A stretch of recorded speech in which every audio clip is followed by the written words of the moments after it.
O Grande Conflito. Capítulo 3. Como começaram as trevas morais. O apóstolo Paulo, em sua segunda carta aos Tessalonicenses, predisse a grande apostasia que teria como resultado o estabelecimento do poder papal. Declarou que o dia de Cristo não viria sem que antes venha a apostasia e se manifeste o homem do pecado, o filho da perdição, o qual se opõe e se levanta contra tudo o que se chama Deus ou se adora, de sorte que se assentará como Deus no templo de Deus, querendo parecer Deus. E ainda mais, o apóstolo adverte os irmãos, já o mistério da injustiça opera. Mesmo naqueles primeiros tempos viu ele, insinuando-se na igreja, erros que preparariam o caminho para o desenvolvimento do papado. Pouco a pouco, a princípio furtiva e silenciosamente, e depois mais às claras, à medida em que crescia em força e conquistava o domínio na mente das pessoas, o mistério da iniquidade levou avante sua obra de engano e blasfêmia. Quase imperceptivelmente, os costumes do paganismo tiveram ingresso na igreja cristã. O espírito de transigência e conformidade fora restringido durante algum tempo pelas terríveis perseguições que a igreja suportou sob o paganismo. Mas, incessando a perseguição e entrando o cristianismo nas cortes e palácios dos reis, pôs ela de lado a humilde simplicidade de Cristo e seus apóstolos, em troca da pompa e orgulho dos sacerdotes e governadores pagãos, e em lugar das ordenanças de Deus, colocou teorias e tradições humanas. A conversão nominal de Constantino, na primeira parte do século IV, causou grande regozijo, e o mundo, sob o manto da justiça aparente, introduziu-se na igreja. Progredia rapidamente a obra de corrupção. O paganismo, conquanto parecesse suplantado, tornou-se o vencedor. Seu espírito dominava a igreja. Suas doutrinas, cerimônias e superstições incorporavam-se à fé e culto dos professos seguidores de Cristo. Esta mútua transigência entre o paganismo e o cristianismo resultou no desenvolvimento do homem do pecado, predito na profecia como se opondo a Deus e exaltando-se sobre ele. Aquele gigantesco sistema de religião falsa é obra-prima do poder de Satanás, monumento de seus esforços para sentar-se sobre o trono e governar a terra segundo a sua vontade. Uma vez Satanás se esforçou por estabelecer um compromisso mútuo com Cristo. Chegando-se ao Filho de Deus no deserto da tentação e mostrando-lhe todos os reinos do mundo e a glória dos mesmos, ofereceu-se a entregar tudo em suas mãos se tão somente reconhecesse a supremacia do príncipe das trevas. Cristo repreendeu o pretensioso tentador e obrigou-o a retirar-se. Mas Satanás obtém maior êxito em apresentar ao homem as mesmas tentações.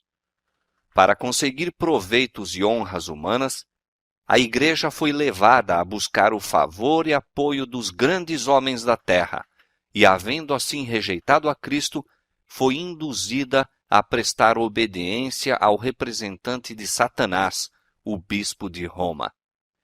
Uma das principais doutrinas do catolicismo é que o Papa é a cabeça visível da Igreja Universal de Cristo, investido de autoridade suprema sobre os bispos e pastores em todas as partes do mundo.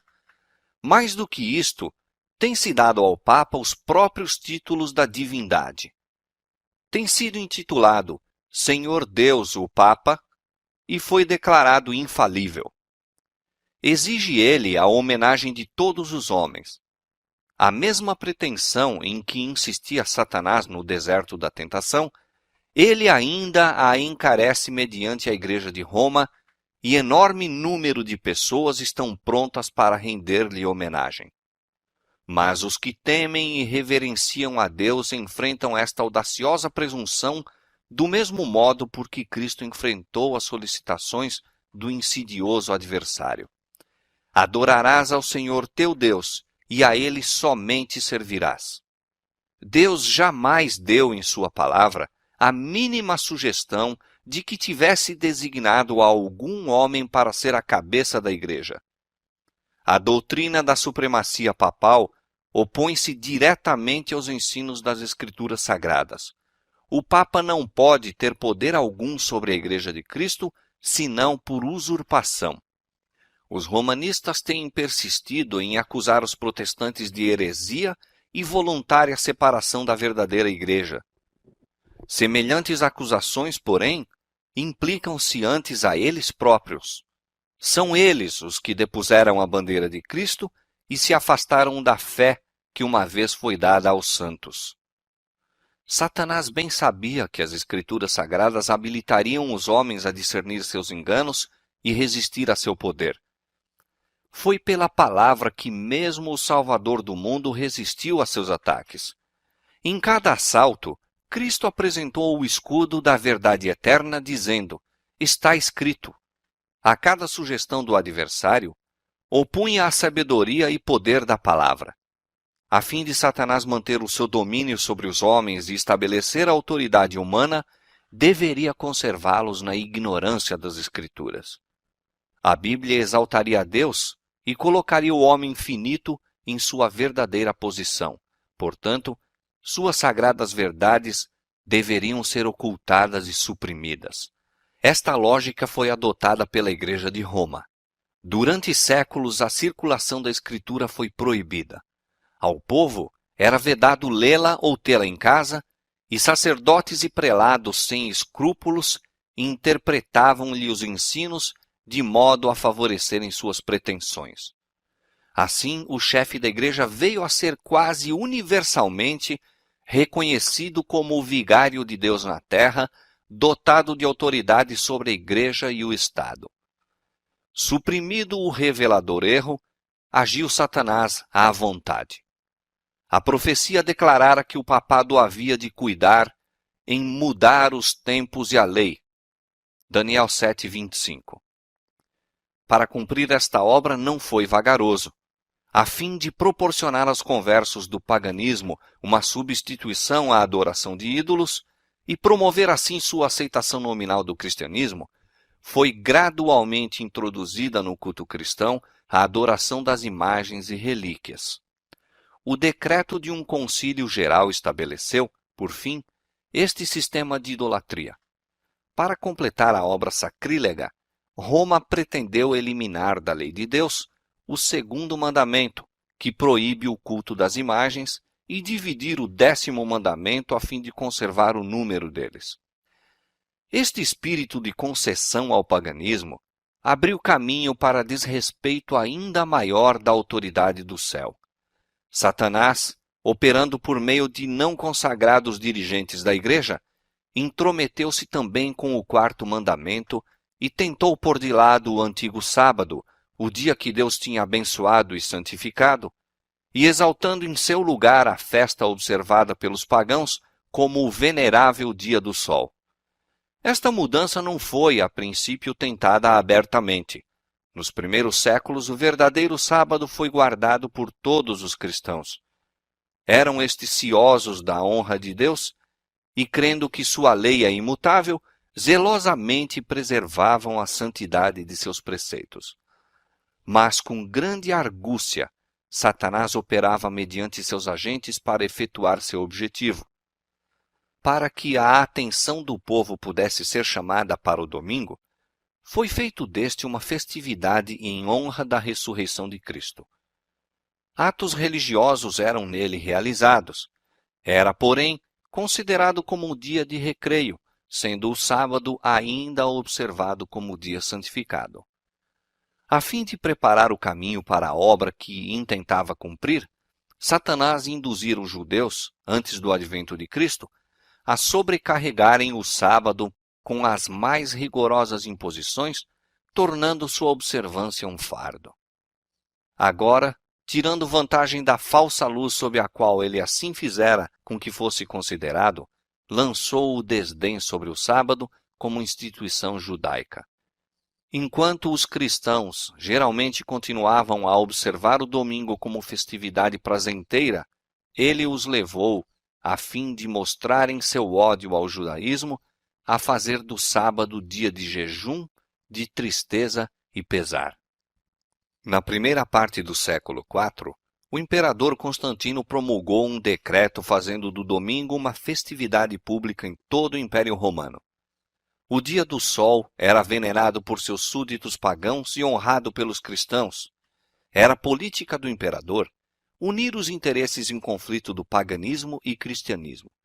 Com ele se empenharam para fazer isto os bispos da igreja, os quais, inspirados pela ambição e sede do poder, perceberam que, se o mesmo dia fosse observado tanto por cristãos como pagãos, promoveria a aceitação nominal do cristianismo pelos pagãos e assim adiantaria o poderio e glória da igreja. Mas, conquanto muitos cristãos tementes a Deus fossem gradualmente levados a considerar o domingo como possuindo certo grau de santidade, ainda mantinham o verdadeiro sábado como o dia santo do Senhor e observavam-no em obediência ao quarto mandamento. O arqui-enganador não havia terminado a sua obra. Estava decidido a congregar o mundo cristão sob sua bandeira e exercer o poder por intermédio de seu vigário, o orgulhoso pontífice que pretendia ser o representante de Cristo. Por meio de pagãos meio convertidos, ambiciosos prelados e eclesiásticos amantes do mundo, realizou ele seu propósito. Celebravam-se de tempos em tempos vastos concílios aos quais do mundo todo concorriam os dignitários da igreja. Em quase todos os concílios, o sábado que Deus havia instituído era rebaixado um pouco mais, enquanto o domingo era em idêntica proporção exaltado. Destarte, a festividade pagã veio finalmente a ser honrada como instituição divina, ao mesmo tempo em que se declarava ser o sábado bíblico relíquia do judaísmo, amaldiçoando-se seus observadores. O grande apóstata conseguira exaltar-se contra tudo o que se chama Deus ou se adora. Ousara mudar o único preceito da lei divina que inequivocamente indica a toda a humanidade o Deus verdadeiro e vivo. No quarto mandamento, Deus é revelado como o Criador do céu e da terra e por isso se distingue de todos os falsos deuses. Foi para a memória da obra da criação que o sétimo dia foi santificado como dia de repouso para o homem. Destinava-se a conservar o Deus vivo sempre diante da mente humana como a fonte de todo ser e objeto de reverência e culto. Satanás esforça-se por desviar os homens de sua aliança para com Deus e de prestarem obediência à sua lei. Dirige seus esforços, portanto, especialmente contra o mandamento que aponta a Deus como o Criador. Os protestantes hoje insistem em que a ressurreição de Cristo no domingo fê-lo o sábado cristão. Não existe, porém, evidência escriturística para isto. Nenhuma honra semelhante foi conferida ao dia por Cristo ou seus apóstolos. A observância do domingo como instituição cristã teve origem no mistério da injustiça, que já no tempo de Paulo começara a sua obra. Onde e quando adotou o Senhor este filho do papado? Que razão poderosa se poderá dar para uma mudança que as Escrituras não sancionam? No século VI, tornou-se o papado firmemente estabelecido. Fixou-se a sede de seu poderio na capital imperial e declarou-se ser o bispo de Roma, a cabeça de toda a igreja. O paganismo cedera lugar ao papado. O dragão dera à besta o seu poder e o seu trono e grande poderio. Apocalipse 13:2. E começaram então os 1260 anos da opressão papal, preditos nas profecias de Daniel, capítulo 7, 25, e Apocalipse, capítulo 13, versos 5 a 7. Os cristãos foram obrigados a optar entre renunciar sua integridade e aceitar as cerimônias de culto papais, ou passar a vida nas masmorras, sofrer a morte pelo instrumento de tortura, pela fogueira ou pela machadinha do verdugo. Cumpriam-se as palavras de Jesus, e até pelos pais e irmãos e parentes e amigos sereis entregues, e matarão alguns de vós, e de todos sereis odiados por causa do meu nome.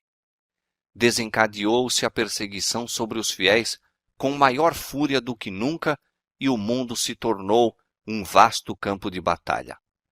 Durante séculos, a Igreja de Cristo encontrou refúgio no isolamento e obscuridade. Assim diz o profeta: a mulher fugiu para o deserto, onde já tinha lugar preparado por Deus para que ali fosse alimentada durante 1260 dias. Apocalipse 12, verso 6. O acesso da Igreja de Roma ao poder assinalou o início da escura Idade Média. Aumentando seu poderio, mais se adensavam as trevas. De Cristo, o verdadeiro fundamento, transferiu-se a fé para o Papa de Roma. Em vez de confiar no Filho de Deus para o perdão dos pecados e para a salvação eterna, o povo olhava para o Papa e para os sacerdotes e prelados a quem alegava autoridade. Ensinava-se-lhe ser o Papa seu mediador terrestre e que ninguém poderia aproximar-se de Deus senão por seu intermédio. E mais ainda, que ele ficava para eles em lugar de Deus e deveria, portanto, ser implicitamente obedecido. Esquivar-se de suas disposições era motivo suficiente para se infligir a mais severa punição ao corpo e alma dos delinquentes. Assim, a mente do povo desviava-se de Deus para homens falíveis e cruéis, e mais ainda, para o próprio príncipe das trevas, que por meio deles exercia o seu poder. O pecado se disfarçava sob o manto de santidade. Quando as Escrituras são suprimidas e o homem vem a considerar-se supremo, só podemos esperar fraudes, engano e aviltante iniquidade. Com a elevação das leis e tradições humanas, tornou-se manifesta a corrupção que sempre resulta de se pôr de lado a lei de Deus. Dias de perigo foram aqueles para a Igreja de Cristo. Os fiéis porta-estandartes eram, na verdade, poucos. Posto que a verdade não fosse deixada sem testemunhas, parecia por vezes que o erro e a superstição prevaleceriam completamente e a verdadeira religião seria banida da terra. Perdeu-se de vista o Evangelho, mas multiplicaram-se as formas de religião e o povo foi sobrecarregado de severas exigências. Ensinava-se-lhes não somente a considerar o Papa como seu mediador, mas a confiar em suas próprias obras para expiação do pecado. Longas peregrinações, atos de penitência, adoração de relíquias, ereção de igrejas, relicários e altares, bem como o pagamento de grandes somas à igreja, tudo isto e muitos atos semelhantes eram ordenados para aplacar a ira de Deus ou assegurar o seu favor, como se Deus fosse idêntico aos homens, encolerizando-se por ninharias ou apaziguando-se com donativos ou atos de penitência. Apesar de que prevalecesse o vício, mesmo entre os chefes da Igreja de Roma, sua influência parecia aumentar constantemente. Mais ou menos ao findar do século VIII, os romanistas começaram a sustentar que nas primeiras épocas da Igreja, os bispos de Roma tinham possuído o mesmo poder espiritual que assumiam agora. Para confirmar essa pretensão, era preciso empregar alguns meios com o fito de lhe dar aparência de autoridade. Isto foi prontamente sugerido pelo pai da mentira. Antigos escritos foram forjados pelos monges. Decretos de concílios que antes nada se ouvira foram descobertos, estabelecendo a supremacia universal do Papa desde os primeiros tempos. E a Igreja que rejeitara a verdade, avidamente aceitou estes enganos. Aos poucos, os fiéis que construíram sobre o verdadeiro fundamento ficaram perplexos e entravados quando o entulho das falsas doutrinas obstruiu a obra. Como os edificadores sobre o muro de Jerusalém no tempo de Neemias, alguns se prontificaram a dizer: já desfaleceram as forças dos acarretadores, e o pó é muito, e nós não podemos edificar o muro. Cansados da constante luta contra a perseguição, fraude, iniquidade e todos os outros obstáculos que Satanás pudera engendrar para deter-lhes o progresso, alguns que haviam sido fiéis edificadores desanimaram e, por amor da paz e segurança de sua propriedade e vida, desviaram-se do verdadeiro fundamento. Outros, sem se intimidarem com a oposição de seus inimigos, intrepidamente declaravam: Não os temais, lembrai-vos do Senhor grande e terrível, e prosseguiam com a obra, cada qual com a espada cingida ao lado. O mesmo espírito de ódio e oposição à verdade tem inspirado os inimigos de Deus em todos os tempos, e a mesma vigilância e fidelidade têm sido exigidas de seus servos. As palavras de Cristo aos primeiros discípulos aplicam-se aos seus seguidores até ao final do tempo. E as coisas que vos digo, digo-as a todos. As trevas pareciam tornar-se mais densas. Generalizou-se a adoração das imagens. Acendiam-se velas perante imagens e orações se lhes dirigiam. Prevaleciam os costumes mais absurdos e supersticiosos. O espírito dos homens era a tal ponto dirigido pela superstição que a razão mesmo parecia haver perdido o domínio. Enquanto os próprios sacerdotes e bispos eram amantes do prazer, sensuais e corruptos, só se poderia esperar que o povo que os tinha como guias se submergisse na ignorância e vício. Outro passo ainda deu a presunção papal quando, no século XI, o Papa Gregório VII proclamou a perfeição da Igreja de Roma. Entre as proposições por ele apresentadas, uma havia declarando que a Igreja nunca tinha errado, nem jamais erraria, segundo as Escrituras. Mas as provas escriturísticas não acompanhavam a afirmação. O altivo pontífice também pretendia o poder de depor imperadores, e declarou que sentença alguma que pronunciasse poderia ser revogada por quem quer que fosse, mas era prerrogativa sua revogar as decisões de todos os outros. Uma flagrante ilustração do caráter tirânico do Papa Gregório VII se nos apresenta no modo por que tratou o imperador alemão Henrique IV. Por haver intentado desprezar a autoridade do Papa, declarou-o este excomungado e destronado. Aterrorizado pela deserção e ameaças de seus próprios príncipes, que por mandado do Papa eram incentivados na rebelião contra ele, Henrique pressentiu a necessidade de fazer as pazes com Roma. Em companhia da esposa e de um servo fiel, atravessou os Alpes em pleno inverno, a fim de humilhar-se perante o Papa. Chegando ao castelo para onde Gregório se retirara, foi conduzido, sem seus guardas, a um pátio externo e ali, no rigoroso frio do inverno, com a cabeça descoberta, descalço e miseravelmente vestido, esperou a permissão do Papa a fim de ir à sua presença. O pontífice não se dignou de conceder-lhe perdão, senão depois de haver ele permanecido 3 dias jejuando e fazendo confissão. Isso mesmo, apenas com a condição de que o imperador esperasse a sanção do Papa antes de reassumir as insígnias ou exercer o poder da realeza. E Gregório, envaidecido com seu triunfo, jactava-se de que era seu dever abater o orgulho dos reis.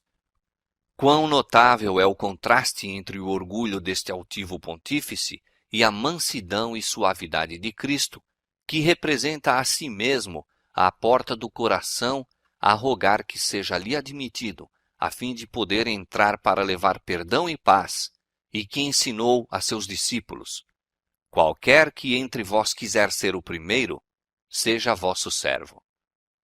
Os séculos que se seguiram testemunharam aumento constante de erros nas doutrinas emanadas de Roma. Mesmo antes do estabelecimento do papado, os ensinos dos filósofos pagãos haviam recebido atenção e exercido influência na Igreja. Muitos que se diziam conversos ainda se apegavam aos dogmas de sua filosofia pagã e não somente continuaram no estudo desta, mas encareciam-no a outros como o meio de estenderem sua influência entre os pagãos. Erros graves foram assim introduzidos na fé cristã. Destaca-se, entre outros, o da crença na imortalidade natural do homem e sua consciência na morte.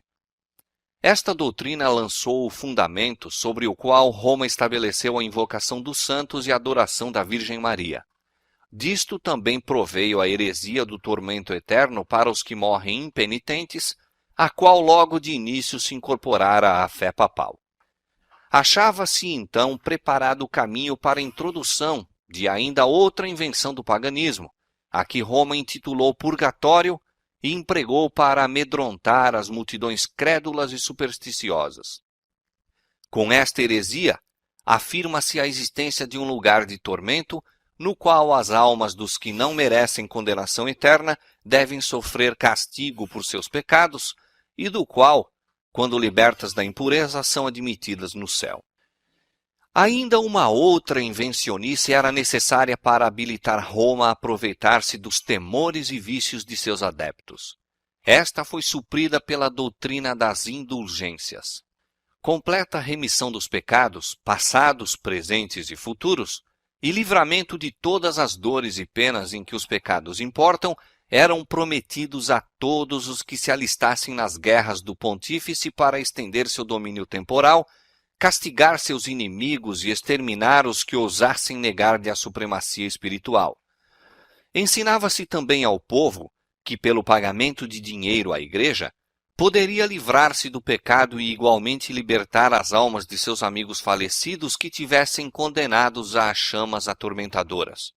Por esses meios, Roma abarrotou os cofres e sustentou a magnificência, o luxo e os vícios dos pretensos representantes daquele que não tinha onde reclinar a cabeça. A ordenança escriturística na ceia do Senhor fora suplantada pelo idolátrico sacrifício da missa. Sacerdotes papais pretendiam, mediante esse disfarce destituído de sentido, converter o simples pão e vinho no verdadeiro corpo e sangue de Cristo.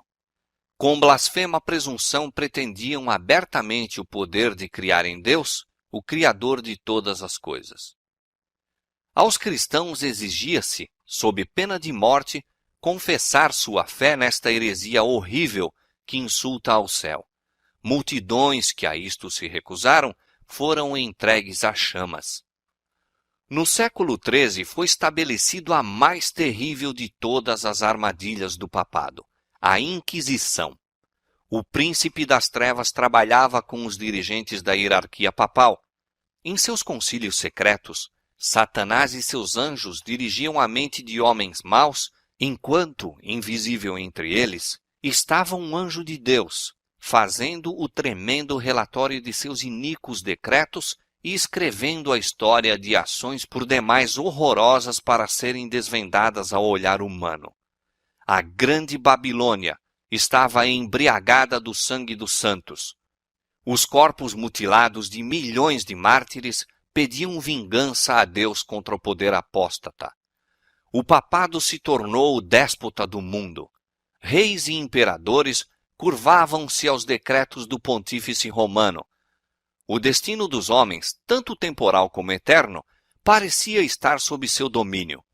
Durante séculos, as doutrinas de Roma tinham sido extensa e implicitamente recebidas, seus ritos reverentemente praticados, suas festas geralmente observadas. Seu clero era honrado e liberalmente mantido. Nunca a Igreja de Roma atingiu maior dignidade, magnificência ou poder. Mas o meio-dia do papado foi a meia-noite do mundo. As Sagradas Escrituras eram quase desconhecidas, não somente pelo povo, mas pelos sacerdotes. Como os fariseus de outrora, os dirigentes papais odiavam a luz que revelaria os seus pecados. Removida a lei de Deus, a norma de justiça, exerciam eles poder sem limites e praticavam os vícios sem restrições. Prevaleciam a fraude, a avareza, a libertinagem. Os homens não recuavam de crime algum pelo qual pudessem adquirir riqueza ou posição. Os palácios dos papas e prelados eram cenários da mais vil devassidão. Alguns dos pontífices reinantes eram acusados de crimes tão revoltantes que os governadores seculares se esforçavam por depor esses dignitários da igreja como monstros demasiado vis para serem tolerados. Durante séculos, a Europa não fez progresso no saber, nas artes ou na civilização. Uma paralisia moral e intelectual caíra sobre a cristandade. A condição do mundo sob o poder romano apresentava o cumprimento terrível e surpreendente das palavras do profeta Oséias. O meu povo foi destruído porque lhe faltou o conhecimento. Porque tu rejeitaste o conhecimento, também eu te rejeitarei, visto que te esqueceste da lei do teu Deus, também me esquecerei de teus filhos. Não há verdade, nem benignidade, nem conhecimento de Deus na terra. Só prevalecem o perjurar e o mentir, e o matar e o furtar, e o adulterar, e há homicídios sobre homicídios. Foram estes os resultados do banimento da palavra de Deus.